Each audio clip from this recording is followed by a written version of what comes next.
అమ్మ మనకి భూమి మీద కనిపించే దైవం. మరి అమ్మ చనిపోతే చాలా దుఃఖం. మనం అంటే ప్రతి ఒక్కరూ అనుకుంటారు, భారతదేశంలో పుట్టిన ప్రతి ఒక్కరూ అంతిమ కార్యక్రమాలన్నీ కూడా చేయాలి మన ఆచారం, మన సాంప్రదాయాల ప్రకారం అని చెప్పి.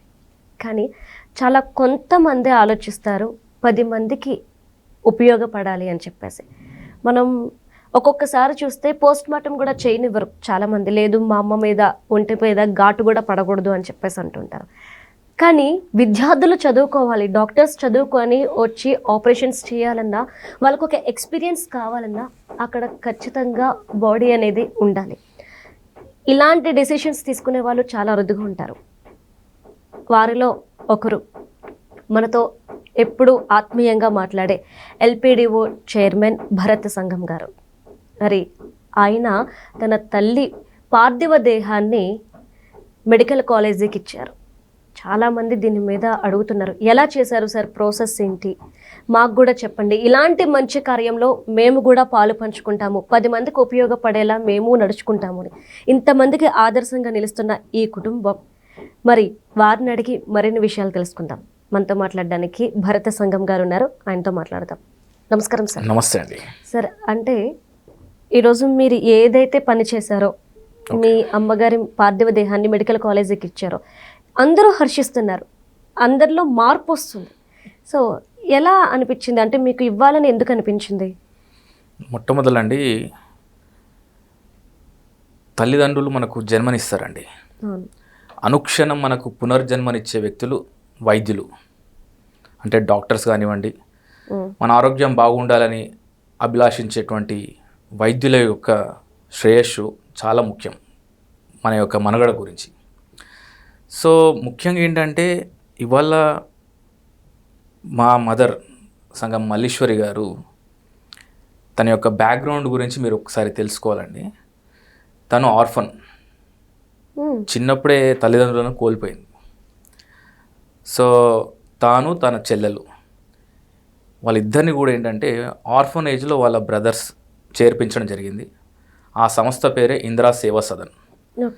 సంగం లక్ష్మీబాయి గారి ఆధ్వర్యంలో రన్ అవుతుంది. మీకు ఇప్పుడు ఇందిరా ఐఎస్ సదన్ అనేసి మీరు వినే ఉంటారు, సైదాబాద్ చెరువులో ఉండేది. అప్పట్లో ఏంటంటే అనాథలకు, మరి దాని తర్వాత భర్తలు కోల్పోయిన స్త్రీలకు అది ఒక శరణాలయం.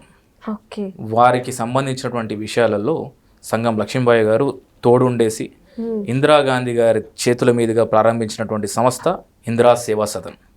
అలా వచ్చింది ఆ పేరు.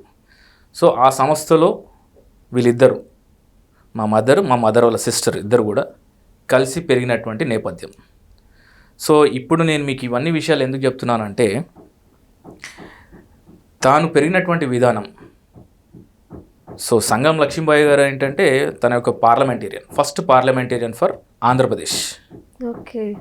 సో తన విద్యాభ్యాసము, తన దగ్గర పెరగడము, తనకు అత్యంత సన్నిహితురాలు మా మదర్. సో ఆ నేపథ్యంలో నుంచి అటువంటి వ్యక్తి మా మదర్ కావడం, నేను మా బ్రదర్ కానివ్వండి తనకు జన్మించడం అన్నది ఒక అదృష్టంగా భావిస్తాను. సో తన పెరిగినటువంటి విధానం ఎలా ఉంటుందంటే, మీకు తెలిసిన విషయమేనండి. అనాథ శరణాలయం అంటే వివిధ కులాల వాళ్ళు ఉంటారు, వివిధ మతాల వాళ్ళు ఉంటారు. వాళ్ళందరికీ కూడా ఆ ఆశ్రమం అనేది ఒక ఆలయం అన్నిటికీ. సో ఏదైనా కానీ కూడా వాళ్ళకి ఎలా ఉంటుందంటే, ఎవరైనా కానీ కూడా ఏదైనా అంటే ఇప్పుడు మీరు చూసే ఉండొచ్చు, అనాథాశ్రమాలకు వెళ్ళారంటే ఎవరైనా అతిథులు వచ్చారంటే మాకేమన్నా ఒకటి తీసుకొచ్చారో అని ఆలోచిస్తారు. ఎస్. సో అలాంటి కోవకు చెందినటువంటి మా మదర్ వాళ్ళ సిస్టర్ గాను అలా పెరిగినటువంటి వాతావరణంలో ఇంత స్థాయి వరకు అదే స్కూల్లో మళ్ళీ టీచర్గా రావడం, విద్యాభ్యాసించడం. సో దాన్ని బేస్ చేసుకునేసి అలా పెరిగినటువంటి నేపథ్యంలో చిన్ననాటి నుంచి, అంటే నా జన్మించిన సమయం నుంచి కూడా తన యొక్క లైఫ్ స్టోరీయే నాకు బోధించేది కంప్లీట్గా. చిన్నప్పుడు తన పెరిగినటువంటి వాతావరణం కానివ్వండి. సో దాంట్లో ముఖ్యంగా ఏంటంటే అండి, ఇది మహిళలకు సంబంధించినటువంటి ఆశ్రమం కాబట్టి ఎస్పెషల్లీ అంటే అనాథ పిల్లలు, మళ్ళీ దాని తర్వాత భర్త కోల్పోయినటువంటి మహిళలకు సంబంధించినటువంటి కాబట్టి మన భారతదేశంలో ఒక నానుడు ఉందండి, నాటి నుంచి నేటి దాకా ఇవాళటి వరకు కూడా ఆ నానుడు ఏంటంటే చాలా మటుకు అబద్ధాలు చెప్తే మీకు ఆడపిల్ల జన్మిస్తుంది అనేది మీరు వినే ఉంటారు. సో అది మా మదర్ చాలా దానికి వ్యతిరేకం, ఆపోజిట్. అబద్ధం చెప్పడం ఏంది, దానికి ఒక ఆడపిల్ల జన్మించడం అనే దానిపైన చిన్నప్పటి నుంచి కొన్ని సామెతలు చెప్పేది. చదువుకోకపోతే వ్యవసాయం చేసుకోవడము, ఇలాంటి సామెతలకు కొద్దిగా వ్యతిరేకం ఉండదు మా మదర్ కూడా చిన్నప్పుడు. సో నేను సిక్స్త్ క్లాస్లో ఉన్నప్పుడు మా తెలుగు టీచర్ ఇలాగే ఇదే సామెత యూజ్ చేశారనమాట. సో నేను ఆవేశంలో తెలియక, మేడం అంటే మీరు అబద్ధం ఆడితేనే మీరు జన్మించారా మేడం అని అంటే, తను కోపంతో ఊగిపోయి నా పైన స్లేట్తో కొట్టారనమాట. సో నాకు ఒక 3 స్టిచెస్ ఉంటాయి నా తలపైన ఇప్పుడు కూడా. సో దీంట్లో ఇవన్నీ ఎందుకు చెప్తున్నానంటే అండి, ఇవాళ మనము భారతదేశంలో స్త్రీకి గౌరవం అంటాము, చాలా పదాలతోని వాళ్ళని ఎంతో గౌరవంగా పిలుచుకుంటాము. కానీ ఇవాళటి వరకు కూడా ఆడపిల్ల తండ్రులకు కంటి మీద కొనుక్కుండదండి. మీరు చూడండి, ఇప్పుడు జన్మించినటువంటి ఆడపిల్ల తండ్రి దగ్గర మీరు వెళ్ళినా కానీ కూడా సంతోషంగానే కనపడతాడు. కానీ తాను పెరిగి పెద్దయి ఒక మంచి ఇంటికి వెళ్ళేంత వరకు కూడా వెళ్ళినా కానీ కూడా కంటి మీద కొనుక్కుండదు. మా అమ్మాయి ఎలా ఉంటుంది అనే దానిపైన బాధ్యతగా వ్యవహరిస్తుంది మన భారతదేశంలో ఉన్నటువంటి కుటుంబ వ్యవస్థ అలాంటిది. సో అలాంటి నేపథ్యంలో ఇలాంటి వాతావరణంలో మా మదరు చెప్పే విషయాలను బాగా దగ్గరగా చూస్తూ వస్తున్నటువంటి క్రమంలో ఏదన్నా ఒకటి స్టార్ట్ చేయాలి. ఎందుకంటే నాకు మెయిన్ టీచర్ మా మదరే చిన్నప్పటి. ఎందుకంటే ఇప్పుడు అనాథలకు సంబంధించినటువంటి విషయాలలో ఏముంటుందండి, వాళ్ళకి తల్లిదండ్రులు ఉండరు. అంటే తల్లిదండ్రులు లేకపోవడం వల్ల ఏమైపోతుంది, అమ్మమ్మ తాతయ్యలకు మాకు దూరంగా ఉంటాం, నానమ్మలకు తాతయ్యలకు చాలా దూరంగా పెరిగినటువంటి వ్యక్తి. సో అన్నీ తానే, ఒక మదరు అమ్మమ్మ, ఒక మదరు ఆ యాంగిల్లో పెరిగినటువంటి వాతావరణంలో ఆ ప్రస్తావన అంతా కూడా ఎలా ఉంటుందంటే, తనతో ఉన్నటువంటి ప్రేమ అనుకోండి, కోపం అన్నీ కూడా కలయికతోని పెరిగినటువంటి వాతావరణంలో నేను వచ్చిన. సో ఈ నేపథ్యంలో ఏంటంటే అండి, నేను ఒక ఆలోచన ఏంటంటే, ఏదన్నా కానీ కూడా స్టార్ట్ చేస్తే, ఇప్పుడు మామూలుగా మీరు ఎక్కడైనా వెళ్ళండి, విధవరాలు అంటే అసలు విలువలేని వ్యక్తుల్లాగా చూస్తారు సమాజంలో. ఇప్పటికే అది కొనసాగుతుంది. అప్పట్లో నేను మాట్లాడేది ఏంటంటే ఒక 2001-2 విషయాల్లో నేను చెప్పేది. ఇప్పుడు అప్పట్లో సో ఏదన్నా కానీ కూడా నాకు ఏదైనా ఒకటి స్టార్ట్ చేస్తే ఏంటంటే ఆ కార్యక్రమము విడో అనే వాళ్ళతోనే స్టార్ట్ చేయించాలనేసి ఒక సంకల్పంతో మొదలుపెట్టినటువంటి కార్యక్రమమే ఈ వరుత్. మనమంతా ఒకటి, అదే మానవత్వం. మానవత్వానికి మూల కారణం మాతృత్వం. సో ఇవాళ స్త్రీ జాతిలో మెయిన్గా ఏంటంటే, స్త్రీ పుట్టగానే మనం అనుకుంటే, ఇప్పుడు చూడండి మీరు ఏ కుటుంబంలో అయినా కానీ కూడా 4 అమ్మాయిల తర్వాత కూడా ఇంకొక అబ్బాయిని కనడానికే ట్రై చేస్తుంటారు. చాలా మంది ఇంట్రెస్ట్ చూపిస్తారు. ఎందుకు అంటే, నాకు చివరికి తలకొరుగు పెట్టేవాడు ఉండాలి, నాకు చివరికి చూసుకునేవాడు కొడుకే, కూతుర్లు ఒక ఇంటికి వెళ్ళేవారు అనే ఆలోచనతో ఏమైపోతుందంటే, మీరు చూడండి అప్పట్లో 5 మెంబర్స్ 6 మెంబర్స్ ఆడవాళ్ళ తర్వాత కూడా అబ్బాయి గురించి ట్రై చేసి కనేవాళ్ళు ఇప్పటికి కూడా ఉన్నారు. అంటే మన సంస్కృతిలో ఏంటంటే అబ్బాయికి ఉన్నటువంటి ఇంపార్టెన్స్ అంతగా ఉంది. సో దాన్ని బేస్ చేసుకొని ఏంటంటే, నేను ఈ కార్యక్రమాన్ని 2004లో స్టార్ట్ చేసినప్పుడు సుబ్బలక్ష్మి గారు అనేసి తెలుగు టీచర్, తాను కూడా భర్తను కోల్పోయిన వ్యక్తి, ఇదే ఆశ్రమంలో మా మదర్ గారితోనే పెరిగినటువంటి వ్యక్తి. సో తన చేతుల మీదుగా అప్పట్లో ఈ యొక్క కార్యక్రమాన్ని ప్రారంభించడం జరిగింది. ఇవాళ మీరు ఎల్పిడిఓ కానివ్వండి, వరుద్ కానివ్వండి, ఇవంతా కూడా అప్పట్లో తన చేతుల మీదుగా ప్రారంభించినటువంటి కార్యక్రమాలు. దానికి ముఖ్య అతిథి అప్పటి బార్ కౌన్సిల్ మెంబర్ ఎన్ రామచంద్రరావు, ఇప్పుడు బీజేపీ స్టేట్ ప్రెసిడెంట్. సో ఆ కార్యక్రమానికి ముఖ్య అతిథిగా సోమాజిగూడ ప్రెస్ క్లబ్లో ప్రారంభోత్సవ కార్యక్రమానికి విచ్చారు. అంటే మీకు ఇవన్నీ ఎందుకు చెప్తున్నానంటే అండి, కొన్ని సమాజంలో అసమానతలను దూరం చేయాలంటే కొన్ని నిర్ణయాలు తీసుకోవాలి. అది ఎంతమంది కలిసి చేస్తున్నారా ఏంటా అనేది కాదు. సో ఆ నిర్ణయాలకు మనం పూనుకున్నప్పుడు ఏమైపోతుందంటే, కొన్నిటిని మనము ఈ యొక్క అపనమ్మకాలను మనం తొలగించిన వాళ్ళం అవుతాం అనే ఉద్దేశానికి అలా మొదలుపెట్టినటువంటి కార్యక్రమం.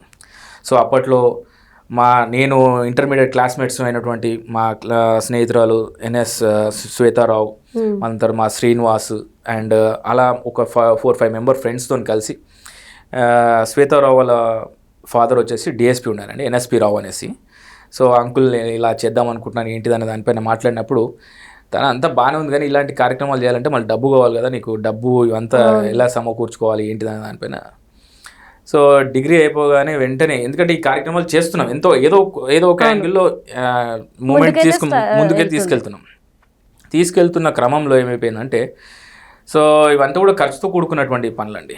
మనం చెప్పుకోవడానికి బాగానే ఉంటుంది కానీ అవును సార్. సో ముందుకు తీసుకెళ్ళాలంటే ఇవంతా ఖర్చుతో కూడుకుంటాం. సో దాంట్లో బేసిస్లో ఏంటంటే నేను అప్పుడు సివిల్స్కి ప్రిపేర్ అవుతున్నాను, అట్ ద సేమ్ టైం ఏంటంటే అబ్రాడ్కి ట్రై చేస్తున్నాను. సో సివిల్స్ ఛాన్సెస్ అనేది చాలా తక్కువగా ఉంటుందనేసి చెప్పడం, అంటే ఆ యొక్క సక్సెస్ రేట్ అనేది చాలా తక్కువ ఉంటుంది అనే దానిపైన అబ్రాడ్ ఛాన్స్ వచ్చింది. అబ్రాడ్ ఛాన్స్లో నేను ఇమీడియట్గా ఐర్లాండ్ వెళ్ళడం జరిగింది. అలా ఒక దశాబ్దం కాలం పాటు అక్కడ నేను ఉండడం జరిగింది అనమాట. 2006లో నాకు బాగా గుర్తుంది, మా మదర్ రిటైర్డ్ అయ్యారు. రిటైర్డ్ అయిన తర్వాత చాలా మటుకు తను సిక్ అవ్వడం జరిగింది అనమాట. అప్పట్లో మా నాన్నగారు ఒకటి చెప్పారనమాట, నువ్వు దూరంగా ఉండడం వల్ల తన ఆరోగ్యం అయితే బాగాలేదు, so maximum as early as possible నువ్వు ఇండియాకి వచ్చే ప్రయత్నించాలి, ఎందుకంటే తన ఎంతైనా కానీ కూడా నువ్వు దూరంగా ఉండడం అనేది తనకి ఇంట్రెస్ట్ లేదు, తన ఏదున్నా కానీ కూడా నువ్వు రావాలి అంటే, ఎందుకంటే తనకి ప్రపంచమే మీరు, ఆవిడ భర్త, మీ అన్నయ్య, మీరు ఇంకా అంతే కుటుంబము. సో దాంట్లో ఏంటంటే చెప్పాను కదా, చిన్నవాడిని అయిపోవడం, అండ్ ఎస్పెషల్ ఏంటంటే మా ఫ్యామిలీలోనే, మీకు కాస్త మా ఫ్యామిలీ గురించి ఐడియా ఉంది కాబట్టి చెప్తున్నాను. సో మా ఫ్యామిలీలో నేను చిన్నవాడిని అనమాట. సో చిన్నవాళ్ళు ఎప్పుడైనా పెద్దవాళ్ళకు దూరంగా ఉంటారు, ఎందుకంటే మేము పెరుగుతున్న క్రమంలో పెద్దవాళ్ళంతా కూడా మమ్మల్ని, అంటే వాళ్ళ వయసు రీత్యా వాళ్ళు దూరం వెళ్ళిపోతుంటారు, మీరే అందరికీ దగ్గరగా ఉంటారు చిన్నవాళ్ళు. సో ఆ ప్రపంచంలో ఏంటంటే అత్తమ్మలే మేనత్తలే అమ్మమ్మలు, లేకపోతే మేనమామనే తాతయ్యలు అన్నట్టుగా పెరిగినటువంటి వాతావరణం అదంతా కూడా. సో ఆ నేపథ్యంలో ఏమైపోయిందంటే, కొద్ది సంవత్సరాల తర్వాత నేను ఇండియాకి రావడం జరిగింది. ఇండియాకి రావడం వెంటనే ఇలా అంటే ఏదన్నా ఒకటి ఆర్గనైజేషన్ స్టార్ట్ చేయాలనేసి మనము లోకల్ ప్రైవేట్ డెవలప్మెంట్ ఆర్గనైజేషన్ ఇలాంటి కార్యక్రమాలు మొదలుపెట్టినప్పుడు, సో ఇవంతా నేను ఎందుకు చెప్తున్నానంటే అండి, మా మదర్ యొక్క నేపథ్యం, తాను ఒక సోషల్ టీచర్. ఉపాధ్యాయురాలా? తాను ఒక సోషల్ టీచర్ అనమాట. సో కొన్ని అంటే తను చేసినటువంటి కార్యక్రమాలు అంటే ఇప్పుడు చెప్పుకుంటూ పోతే చాలా పెద్ద లెంత్ స్టోరీ అవుతుంది. సో మీకు ఇక్కడ ఏంటంటే మా మదర్ ఎందుకు అక్కడికి అంటే తన నిర్ణయం తీసుకున్న దానిపైన ఒక క్లారిటీ ఉండాలి కాబట్టి, సో ఈ నేపథ్యంలో ఏమైపోయిందంటే అండి, తల్లిదండ్రులు అంటే మామూలుగా మీరు ఒక కుటుంబంలో నలుగురు ఉన్నారనుకోండి, అబ్బాయిలు ఉన్నారనుకోండి, పెద్దోడేమో తండ్రికి దగ్గర ఉంటాడు, చిన్నోడేమో తల్లికి దగ్గర ఉంటారు అనే దానిపైనే ఎక్కువ ఈ ఫోకసింగ్ ఉంటుంది అనమాట. అండ్ మధ్యలో ఇద్దరు ఏంటంటే అన్కౌంటబుల్గా చూస్తుంటారు సమాజం. సో ఇదన్నిటికీ డిఫరెంట్, అంటే ఇవన్నిటికీ మా కుటుంబం చాలా డిఫరెంట్గా ఆలోచించి, అంటే మామూలుగా ఏంటంటే చిన్నవాడు అనగానే తల్లికి దగ్గరగా ఉంటాడు, సో దాన్ని బేస్ చేసుకునేసి తల్లి ఎప్పుడు కూడా చిన్నవాని పైన ప్రేమ చూపిస్తుంది అనేది మన సమాజంలో ఉన్నటువంటి ఆలోచన. అవును. సో వీటన్నిటినీ ఏమైపోయిందంటే అండి, తన ఈ ప్రపంచంలో ఏంటంటే తన కుటుంబం తప్ప వేరే, అంటే కుటుంబము లేదు అంటే సమాజంలో తన ఎక్కువ అంటే సోషల్ రెస్పాన్సిబిలిటీగా చాలా ఫీల్ అయ్యేది అనమాట. సో కొన్ని వందల మందికి మ్యారేజ్ చేశారు మా మదర్. సో ఇప్పటికైనా చివరి దశలో కూడా తను ఆడపిల్ల ఎవరికైనా జన్మించింది అని అంటే వాళ్ళ భవిష్యత్తుకి మెయిన్గా చదువు అనేది చాలా ఇంపార్టెంట్. ఎందుకంటే ఆ రోజులలో మా అన్నయ్య మమ్మల్ని చదివించినందుకు మేము ఇవాళ ఈ విధంగా ఉన్నాము. చదువు అనేది ఆడపిల్లలకు చాలా ఇంపార్టెంట్ అనేసి ఎవరికైనా కానీ కూడా తను బోధించేదన్నమాట. సో ఈ నేపథ్యంలో తనకు ఏంటంటే అండి, తను లాంగ్ స్టాండింగ్ డయాబెటిక్ పేషెంట్. దాదాపు ఒక 42 years నుంచి తనకు డయాబెటిక్స్ అంటే షుగర్ కానివ్వండి, బీపీ లాంటివి ఉన్నాయన్నమాట, కొన్ని సహజంగా వచ్చినటువంటి దీంట్లో. So and at the same time తను లాస్ట్ 12 years నుంచి సీకేడి క్రానిక్ స్టేజ్లో ఉన్నారనమాట, అంటే కిడ్నీ పేషెంట్. సో 2015లో తనకు ఏమైపోయిందంటే అండి, ఈ దీంట్లో అంటే మామూలుగా నేను ఐర్లాండ్లో ఉన్నప్పుడు మార్గరెట్ గాఫ్నీ గారి దగ్గర పిఏగా పనిచేశాను. తను ఒక సోల్ సీటర్ ఉండేది. సో తను ఏంటంటే ఈ మెడికల్ దీంట్లో చాలా ఇన్వాల్వ్ అయిపోయి ఉండేదన్నమాట ఆ మేడం. సో తను ఏంటంటే నేను 2009లో తను ఒక నిర్ణయం తీసుకున్నాను, ఆఫ్టర్ మై డెత్ వాళ్ళ అంటే తన డెడ్ పార్థివ దేహం అనేది మెడికల్ కాలేజ్కి తను ఇచ్చారు. నేను అప్పుడు ఆలోచించాను ఎందుకు ఇచ్చారు ఏంటి అనే దానిపైన తన బాగా స్టడీ చేశాను అనమాట. సో ఈ మెడికల్ స్టూడెంట్స్కి సంబంధించినటువంటి విషయాలమ్మ, ఈ పార్థివ దేహం అంటే ఈ డెడ్ బాడీస్ అని అంటారు, దాన్ని కెడావర్ అంటారు. మెడికల్ టర్మినాలజీలో కెడావర్ అంటారు. అంటే స్టడీ పర్పస్లో ఇచ్చే బాడీస్ని కెడావర్ స్టేజ్లోకి అటానమీ డిపార్ట్మెంట్కి వెళ్తుందన్నమాట. సో ఈ ప్రాసెస్ ఏంటంటే దీని ఆఫ్టర్ ద డెత్ అంటే మెడికల్ స్టూడెంట్స్కి, ఎందుకంటే ఇవాళ మనం ఏదైనా కానీ కూడా ఏదైనా మెడిసిన్ డెవలప్ చేయాలన్నా కానీ కూడా, ఏదైనా పరిశోధనించాలన్నా కానీ కూడా వాళ్ళకి ఎడ్యుకేషన్ పర్పస్లో ఈ యొక్క బాడీస్ అనేది యూస్ఫుల్గా ఉంటాయి. ఓకే. సో దాన్ని బేస్ చేసుకొని ఏంటంటే తను రాసినప్పుడు నేను అదే ఆలోచించాను అనమాట. సో అసలు మామూలుగా ఎవరిదైనా సాంప్రదాయం ఎలా ఉంటుంది అంటే వాళ్ళ యొక్క, ఇప్పుడు క్రిస్టియన్స్ వాళ్ళది ఏముంటుంది, కఫైన్లో పెట్టడము. మన హిందూ సాంప్రదాయంలో ఏంటంటే కూర్చోబెట్టడం లేదా దహనం చేయడం. సో ముస్లిమ్స్లో ఒకలా ఉంటుంది, అండ్ పర్షియన్స్లో ఇంకోలా ఉంటుంది. పర్షియన్స్లో ఎలా ఉంటుందంటే వాళ్ళకు కాకులకు పర్షియన్స్. సో ఇట్లా డిఫరెంట్గా ఆలోచించి ఆమె తన ఎందుకు ఈ విషయాలలో తన నిర్ణయానికి నాకు చాలా ఆలోచించే. సో ఒక మెడికల్ అంటే ఇవాళ ఏదైనా కూడా ఒక మెడిసిన్ రావాలన్నా కూడా, ఏదైనా పరిశోధన జరగాలన్నా కానీ కూడా, సో ఒక బాడీ ఇంతగా యూస్ఫుల్ అవుతుందా అనే దానిపైన నేను ఆలోచించాను. సో 2015లో నేను ఒక న్యాచురల్ క్లైమేట్లో అంటే ఒక ప్రమాదం నుంచి తప్పుకున్నాను అనమాట యాక్చువల్లీ. ఓకే. సో దాంట్లో అప్పుడు ఏమిటంటే ఇది ఏమైపోయిందంటే ఒక న్యాచురల్ దీంట్లో ఏదైనా కూడా డెత్ అనేది సంభవిస్తే, అంటే మామూలుగా ఇట్లా మాటలలో మాట ఏదైనా డెత్ అనేది ఏమైనా సంభవిస్తే ఏంటంటే నా ఆలోచన ఏముండేనంటే ఖచ్చితంగా నా పార్థివ దేహాన్ని మటుకు మెడికల్ కాలేజ్కి ఇవ్వాలి అనే దానిపైన తన తీసుకున్నటువంటి, అంటే మార్గరెట్ గ్రాఫ్నెట్ గారు ఇనిషియేటివ్.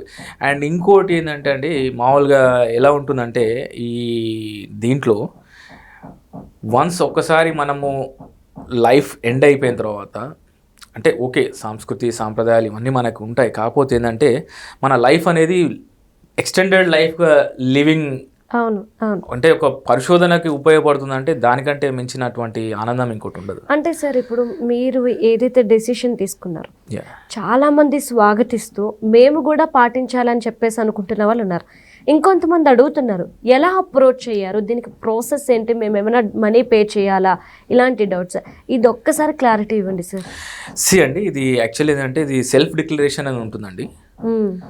అంటే ఇది అంటే అదే చెప్తున్నాను కదండి. ఇప్పుడు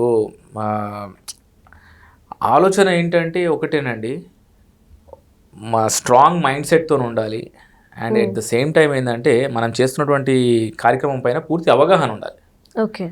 అవగాహన లేని ఏంటంటే ఒకరు ఇచ్చారు కదా అనేసి ఇంకోరు ఇచ్చారు అలా కాకుండా ఏంటంటే వాళ్ళకు ఒక కాన్సెప్ట్ అనేది క్లారిటీ ఉండాలండి. సో మన బాడీ దేని గురించి యూజ్ అవుతుంది. ఇవాళ మా మదర్ ఇచ్చారు అంటే నేను ఇవాళ ఇంత జీవితాన్ని ఇలా నేను గడుపుతున్నాను అంటే బికాజ్ ఆఫ్ డాక్టర్స్ అనేసి తను ఎప్పుడు చెప్పేది అనమాట. సో ఈ యొక్క డిసిషన్స్ ఏంటంటే స్పాంటేనియస్గా లేకపోతే ఆవేశంలో తీసుకోవాల్సినటువంటి డిసిషన్స్ కావు. ఇది మంచి మైండ్ సెట్తో తీసుకోవాల్సినటువంటి డిసిషన్స్ ఇవన్నీ కూడా. సో ఇవాళ మెడికల్ కాలేజెస్ కానివ్వండి, అలాంటి సంబంధించినటువంటి కెడావర్ చేయడానికి చాలా మటుకు కాలేజెస్ కూడా స్వాగతిస్తున్నారు. ఎందుకంటే ఈ ప్రాసెస్ వల్ల ఏమైపోతుందంటే కొన్ని వందల మంది స్టూడెంట్స్కి ఉపయోగపడుతుంది అన్నమాట. సో ఇవాళ మా మదర్ తీసుకున్నటువంటి డిసిషన్, మీరు ఒకవేళ కనుక తను తీసుకున్నటువంటి సౌండ్ స్టేట్ ఆఫ్ మైండ్తో తీసుకున్నటువంటి డిసిషన్ ఏంటంటే తాను ఏంటంటే even she has return her letter కూడా రాశారనమాట. ఎందుకు నీ నిర్ణయం తీసుకుంటున్నాను అనే దానిపైన తనకు ఒక క్లారిటీగా ఇచ్చి, రేపొద్దున నేను ఒక ఉపాధ్యాయురాలి, రేపొద్దున నేను చనిపోయిన తర్వాత కూడా నేను ఉపాధ్యాయురాలుగానే ఉండాలి అనుకుంటున్నాను. అంటే మెడికల్ స్టూడెంట్స్కి నేను ఉపయోగపడతాను. ఆ మెడికల్ స్టూడెంట్స్ నా పైన డిసెక్షన్ చేసేటప్పుడు వాళ్ళు ఆలోచించాల్సింది ఏంటి అంటే, ఎందుకంటే తాను ఒక స్వతంత్ర సమరయోధురాల దగ్గర పెరిగినటువంటి వాతావరణంలో నుంచి వచ్చినటువంటి బిడ్డ మా మదర్. సో ఇవాళ ఏంటంటే స్థానికంగా ఏవైనా కానీ కూడా, అంటే మన ఉద్యోగ అవకాశాలు కానివ్వండి, మన ఉపాధి అవకాశాలు కానివ్వండి, ఇవన్నిటి ముందు తీసుకెళ్లే వ్యక్తులు స్థానికులు. సో దాంట్లో ప్రతిది కూడా తన యొక్క చాలా డెప్త్గా ఆలోచించి తీసుకున్నటువంటి నిర్ణయం. సో మీరు మా మదర్ పైన కప్పినటువంటి షాల్వ కానివ్వండి అవన్నీ కూడా తను రాసి పెట్టుకున్నది, ఏవేవి రాయాలి ఏంటిది, ఏమేమి నా పైన ఏమేమి ఉండాలని దానిపైన కంప్లీట్ రాసి పెట్టింది. అది అసలు ఆశ్చర్యపోయాం మేమందరం కూడా. తన మూట గట్టి రాసి పెట్టింది. మీకు పార్థివ దేహాన్ని అప్పచెప్పేటప్పుడు, మేము హాస్పిటల్కి అప్పచెప్పేటప్పుడు తనపై ఒంటిపైన ఉన్నటువంటి శారీ వచ్చేసి పోచంపల్లి, అంటే లోకల్ తయారైనటువంటి పోచంపల్లి శారీ. మీ దగ్గర మేము ఎప్పుడు వింటూ ఉంటాం ఈ దీని గురించి. అదంతా కూడా మా మదర్ నేర్పినటువంటి విద్య. సో తన బెడ్షీట్ కింద బెడ్షీట్ ఉంది కదండి, అది జైల్లో తయారైనటువంటి బెడ్షీట్ అది. ఓకే, సో ఇంత క్లారిటీగా ఎందుకు తను తీసుకున్నది అంటే నిర్ణయం, దాదాపు తన రిటైర్మెంట్ తర్వాత, నేను ఇండియాకి వచ్చిన తర్వాత నేను చేస్తున్నటువంటి కార్యక్రమాలలో తన యొక్క క్రియాశీలకంగా ఇన్వాల్వ్ అయ్యి, ఆమెకు ఈవెన్ మొన్న తను చనిపోయినప్పుడు కూడా జైల్ డిపార్ట్మెంట్ వాళ్ళు, బషీరా బేగం గారు సూపరింటెండెంట్గా ఉన్నటువంటి బషీరా బేగం గారు కానివ్వండి, చాలా మటుకు ఎంతోమంది మెసేజెస్ పంపించారు తన. సో ఏదైనా కానీ కూడా మనం వెళ్ళేటప్పుడు కూడా ఒక మెసేజ్ ఇచ్చి వెళ్ళాలి అనే దానిపైనే మా మదర్ గారు ఆలోచించేదన్నమాట. అలా ఆలోచనకు తగ్గట్టుగానే మేము ముందుకు తీసుకెళ్ళాం, తన ఆలోచనను గౌరవించి.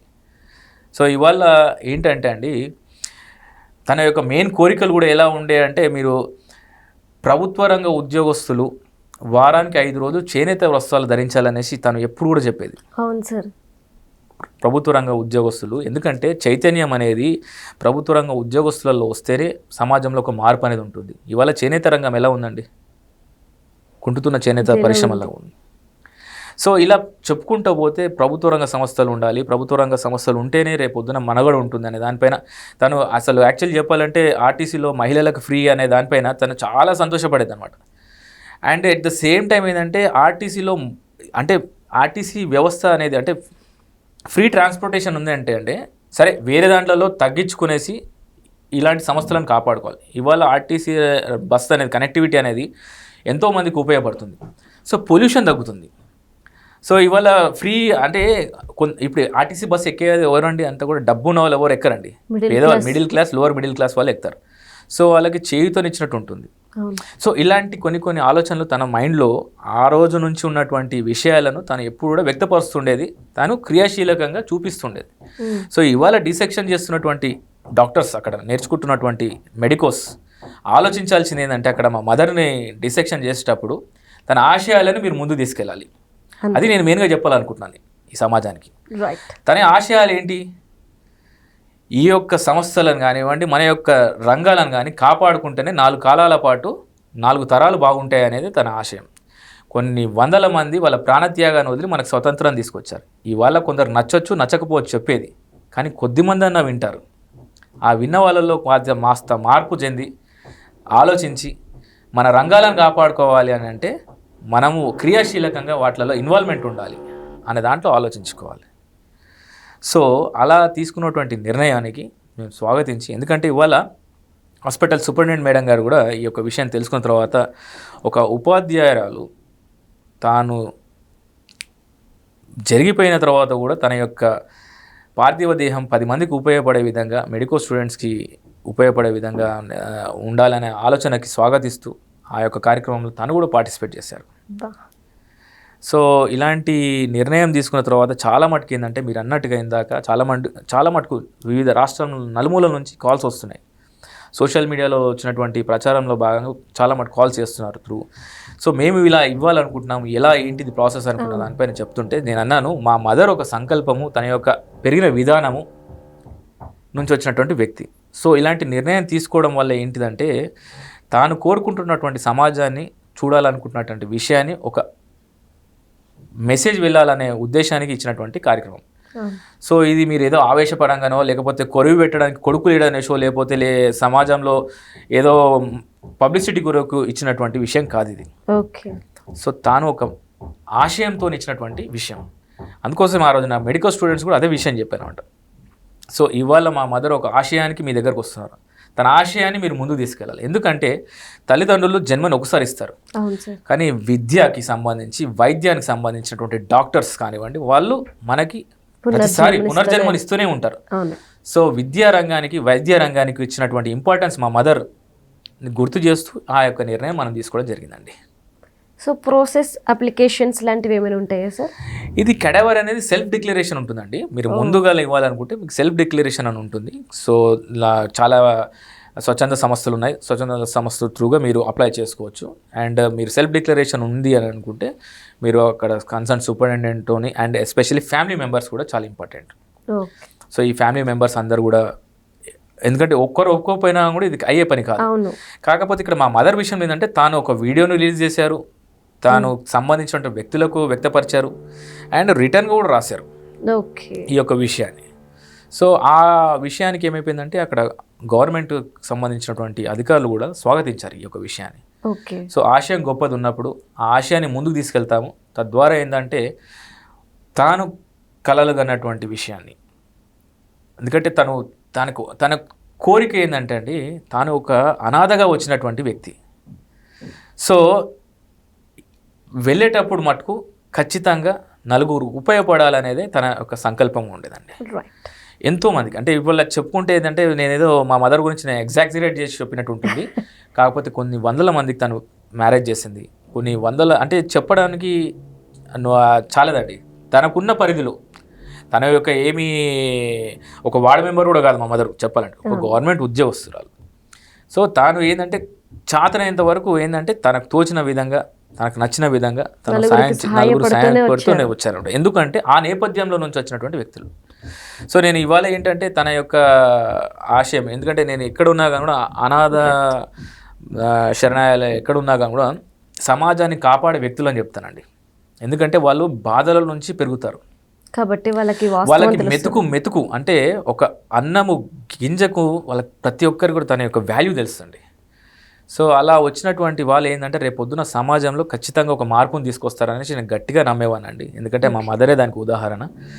సో తాను ఎప్పుడు కూడా తాను పెరిగినటువంటి విధానం తన ఎప్పుడు చెప్పేది ఒకటి, even till her last breath కూడా తన యొక్క గురువు సంగం లక్ష్మీబాయి గారిని అనుక్షణం క్షణక్షణం గుర్తు చేసుకునేది. ఇవాళ నేను ఏదైనా కానీ కూడా ఏదైనా పనికి ముందుకు వెళ్తున్నాను అంటే ఆ రోజు తను నేర్పించినటువంటి విధానమే, ఆ రోజు తను ఇచ్చినటువంటి శిక్షణే ఇంత నేను ధైర్యం. ఎందుకంటే ఇందిరాగాంధీ గారి కుటుంబంతో డైరెక్ట్ యాక్సెస్ ఉన్నటువంటి వ్యక్తి సంగం లక్ష్మీబాయి గారు.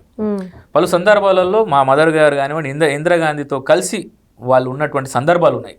సో మా మదర్ అనే వ్యక్తి, సో ఇవన్నీ చూసినటువంటి తనకు అంటే చిన్నప్పటి నుంచి కూడా తన యొక్క సంగం లక్ష్మీబాయి గారి యొక్క సిద్ధాంతాలకు చాలా దగ్గరగా అండ్ తనకు కావాల్సిన వ్యక్తిగత మనిషిగా మెదిలిందనమాట మా మదర్. సో ఇప్పుడు మా మదర్ చివరి అంటే తన యొక్క చివరి కోరిక ఒకటి ఉండేదండి. తన డైరీ కూడా నేను తీసుకొచ్చాను మీకు, అదే దాంట్లో రాసి పెట్టి ఉందనమాట. యాక్చువల్లీ చెంచల్గూడ నుంచి, ఇది ఎందుకంటే ఇది అందరు వినాలనేసి నేను ఆశిస్తున్నానండి, చెంచల్గూడ నుంచి సంతోష్ నగర్ ఐఎస్ఆర్ అంటూ సంతోష్ నగర్ స్టీల్ బ్రిడ్జ్ అవుతుందండి. ఆ స్టీల్ బ్రిడ్జ్ పేరు మా మదర్ ఎప్పుడు కూడా అనేదనమాట. ఎందుకంటే నీకు ప్రభుత్వంలో తిరుగుతుంటావు కాబట్టి ముఖ్యమంత్రి గారి దగ్గర దాకా, రేవంత్ రెడ్డి గారి దగ్గర దాకా ఈ విషయాన్ని తీసుకెళ్ళు, ఆ స్టీల్ బ్రిడ్జ్ పేరు సంగం లక్ష్మీబాయి స్టీల్ బ్రిడ్జ్ అన్నట్టుగా నామకరణం చేయాలనేసి అని మా మదర్ ఎప్పుడూ కోరేది. ఎందుకంటే తన యొక్క నేపథ్యం, తన యొక్క స్వతంత్ర పర్వాలు, దాని తర్వాత first parliamentarian, education minister. So అక్కడ ఆ బ్రిడ్జ్ మళ్ళీ ఓఐసీ బ్రిడ్జ్కి కనెక్ట్ అవుతుంది అనమాట మా ఏరియాలో. సో తన కోరిక ఉండేదనమాట. సో ఈ కోరికని ముఖ్యమంత్రి గారు నెరవేరుస్తారనేసి ఆశిస్తున్నాను నేను. ఎస్పెషల్లీ రేవంత్ రెడ్డి గారికి మీ ద్వారా, మీ ఛానల్ ద్వారా కూడా నేను ఈ యొక్క వినపాన్ని వినిపించుకుంటున్నాను. మా మదర్ గారి కోరిక ఏంటంటే ఆ చెంచల్గూడ జైలు దగ్గర నుంచి ప్రారంభమైనటువంటి స్టీల్ బ్రిడ్జ్ మనకు సంతోష్ నగర్ అంటే ఐఎస్ఆర్ సంతోష్ నగర్ దగ్గర ఎండ్ అవుతుంది. సో ఆ స్టీల్ బ్రిడ్జ్ పేరు సంగం లక్ష్మీబాయి గారి పేరు ఉండాలనేసి నేను మీ ద్వారా నేను రేవంత్ రెడ్డి గారిని రిక్వెస్ట్ చేస్తున్నానండి. సో ముఖ్యమంత్రి గారు కూడా సానుకూలంగా స్పందించి ఒక పేరుని నామకరణం చేస్తారని ఆశిద్దాం. ఎందుకంటే అక్కడ మన ఓఐసీ గారు వచ్చేసి హైదరాబాద్ పార్లమెంటేరియన్, సంగం లక్ష్మీబాయి గారు వచ్చి మొట్టమొదటి మహిళా పార్లమెంటేరియన్, అండ్ ఇందిరాగాంధీ గారి కుటుంబానికి డైరెక్ట్ యాక్సెస్ ఉన్నటువంటి వ్యక్తి సంగం లక్ష్మీబాయి గారు. సో ఈ యొక్క విషయాన్ని ప్రభుత్వం స్వాగతిస్తుందని ఆశిద్దామండి. సో మా మదర్ తన యొక్క కోరిక అండి అది, ఆ పేరు ఉండాలి అనేసి, ఆ బ్రిడ్జ్కి ఆ పేరు ఉండాలనేసి, ఆ స్టీల్ బ్రిడ్జ్కి ఆ పేరు ఉండాలనేసి. ఇప్పుడు ఎందుకంటే శరవేగంగా జరుగుతుంది పనులన్నీ కూడా. అండ్ మా మెడికోస్ అక్కడ గాంధీ హాస్పిటల్లో ఉన్నటువంటి మెడికోస్ ఎవరైతే ఉన్నారో వాళ్ళందరూ కూడా ఈ యొక్క విషయాన్ని, ఎందుకంటే రానున్న రోజులలో తాను ఎందుకు కెడావర్గా మీ దగ్గరకు వచ్చిందనే విషయాన్ని ఒక అందరికి తెలిపాలనేసి ఈ యొక్క విషయాన్ని మీరు అడిగారు, నేను చెప్పానండి. సార్, అంటే మదర్ అంటే తన కడుపున పుట్టిన వాళ్ళకి కాదు, ప్రతి ఒక్కరికి అమ్మ అవుతారు. మీ మదర్ కూడా అలానే. ఎందుకంటే తనకు తోచిన సాయం ఆవిడ చేశారు. తను పడ్డ బాధలకి విలువ ఆవిడకి తెలుసు కాబట్టి మరొకరికి రాకూడదని ఆలోచించారు. ఆవిడ ఏ డెసిషన్ తీసుకున్నా 10 మంది కోసం, 10 మందికి మంచి జరిగేలా ఉంది కాబట్టి మీరు కూడా ఆ ఆశయాలను నెరవేర్చడం కోసం ప్రయత్నిస్తున్నారు. అందరి సహకారం మీకు ఉండాలి, అమ్మ ఆశయాలు నెరవేరాలని చెప్పి మనస్ఫూర్తిగా కోరుకుంటున్నాం sir. Thank you so much. Thank you very much అండి.